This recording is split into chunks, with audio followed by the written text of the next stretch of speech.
What's up guys, originally this was going to be added on to the brake video, but because this took so long, I feel like this should be its own separate thing. So today we're working on the Skyline. We made it louder and it sounds pretty good, but we took out the cat and we also did the muffler or resonator, one of the two. We still have the stock rear muffler, but we took out the second muffler slash resonator. It's one of the two. So if you don't already know, my R32 has a 100% stock exhaust. Still has the mufflers and the cat and all that. But my friend Devyn graciously gave me this test pipe that he ran on his 240. It should be the same as R32, so we're gonna find out today. When we took the exhaust off last time, it came off easy at the turbo elbow. However, at the actual cat, it seemed like these two bolts were like rusted and I could not get them off. So the plan is to take the whole exhaust off, bring it in, and then cut the bolts so we can remove the cat. And we have 4 brand new bolts that we'll be using. Also, I'm not sure why, but someone added that for a O2 sensor. I don't know why, because that's already there, but that's there. I'm pretty sure Devyn did not, because his welds look a lot better than that. But anyways, there's a sensor in the cat that's just a temperature sensor, and I'll try to put it in here if I can take it off the cat. We couldn't before. If I can, I will put it in there. If not, I will just cut a circular piece of metal and weld that shut,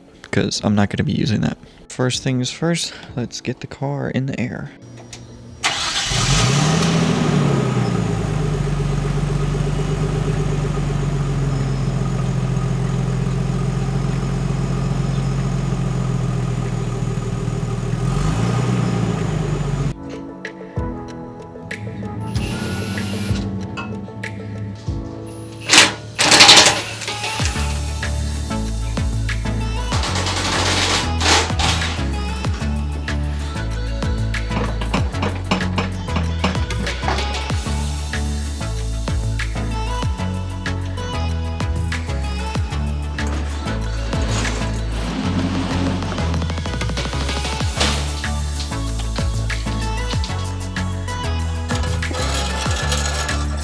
So here it all is, the stock R32 GTST exhaust, basically from the turbo back.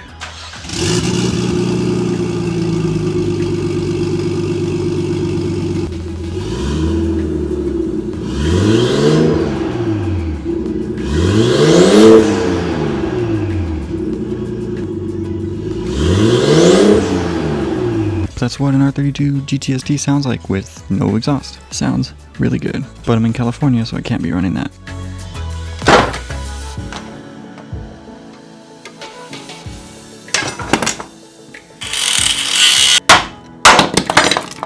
So we got the cat off. That was actually pretty easy. We only had to cut one. We were able to break the other 3. So now we're just gonna take a wire wheel to this, clean up all this gasket material. We should be able to reuse these. They weren't leaking. We thought that they might have been leaking, but the way that it's sealed doesn't look like it was leaking for either of them. So we should be fine in reusing them. But unfortunately, that sensor I was talking about is a lot smaller than an O2 sensor. So I'm gonna have to cut a plate out and cover this up. So now we have our test pipe and we have our cat just there. I'm just gonna throw it away. No one needs that. I have this piece of 2.5-inch stainless steel, and I'm thinking about doing that because it's a straight shot across both. So that's what I'm thinking about doing. If you have a Skyline and you want to delete your cat, you want to get a test pipe, the S13 test pipe is the same as R32. I believe from here back is the same as all R32 coupes. So whether you have GTR, GTST, GTS, I believe that it's all the same from there. But the sedan is obviously longer, so this section would be longer. But from here forward is different because the GTR has 2 turbos, so the down pipe is a little bit different. So I think what we're just going to do is just send it. I made a mark there to cut, so I'm thinking that's the move. So I'm gonna take the grinder, cut it, and I'll take this heat shield crap off because it's just all rust. I don't think it's even doing anything anymore. So that's the plan, so let's get to it.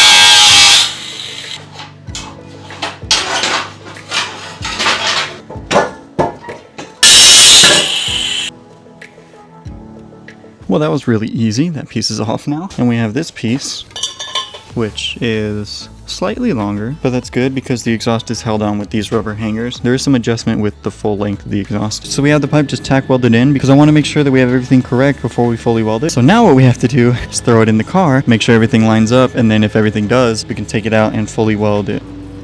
So we did not get lucky. As you can see, it's leaning like that. We have to cut the welds on the muffler side, and then we have to rotate it, tack it again, and then put it back. But we got pretty close the first try, so I think we're going to be able to do this relatively quickly. So I just want to update you guys. This has been a real pain in the ass, but I think we're almost done. You'll notice I have a V-band here. We put one on the muffler as well because it was just too complicated to try and get the 2-bolt flange correctly with adding this piece, because then the angle of the pipes were off and it was just a mess. So we got the V-band so we don't really have to worry about rotating, but we kept being off slightly, and sometimes we've had to slightly lower this side or slightly move it, and it was just a mess. But we got it very close. But now we have this V-band loose, so we can adjust it for here, so we can make sure the 2 V-bands are flat, and then we can weld this. But I went ahead and fully welded that because that's as good as it's gonna get. So right now we have the test pipe back there, and we have the muffler right there with the V-band welded to it. So now our exhaust, it will split into 3 sections. That'll also make things easier when we have to service stuff in the future. I'm not going to stick with this setup. That's why I'm not putting too much thought into it, and while we're still utilizing the stock piping. I'm still debating what I want to do with the car. I don't know if I want to do a full exhaust custom like I did with my 240, which is why I still have this stuff left over, or if I want to buy an exhaust. But I'm not sure, because it's like I can buy an exhaust, and yeah, they're kind of expensive. If I would get like a Tomei or something, it'd be like right around $1,000, maybe a little bit more, versus I can get like $400 worth of 3-inch stainless steel and do it all myself with V-bands and everything. Then it would just be a matter of time making the exhaust. So I'm not sure what I'm going to do yet, but I am just waiting for this to cool down, and then we will test fit. So we now have the exhaust back on.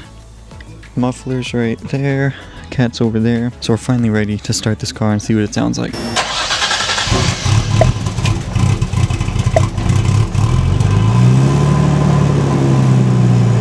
So it's actually not that loud, like, which is a good thing. It sounds deeper for sure. We're gonna let the car warm up before we give it some revs.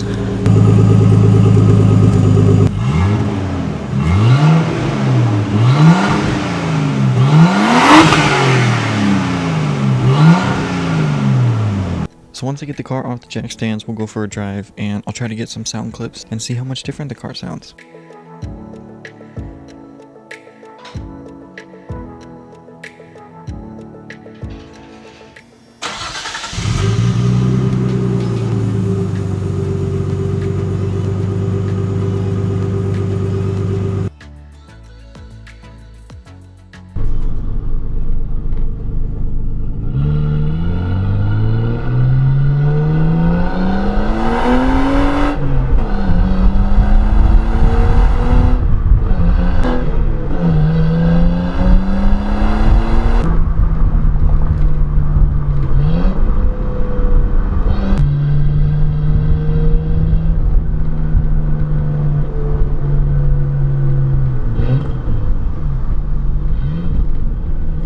So essentially all it's changed basically from the cabin perspective. The only difference that I can hear is that I can actually hear the turbo spooling now. You can hear like the whistle as it spools up, which is awesome.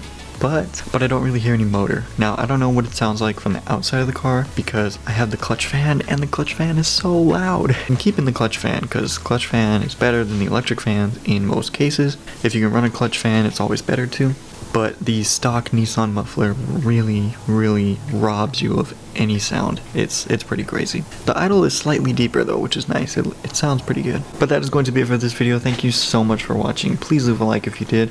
Comment down below. Let me know what you guys want to see. Do you want to see me buy like a Tomei or something? Or do you want me to build my own exhaust like I did with the 240? Just comment down below. I'm open to either or. For a while, because if you haven't been keeping up with the 240 is not doing so well. And we have a lot of money to dump into it before we start dumping more into the Skyline. And then hit that subscribe button. I'll see you guys next time. Peace.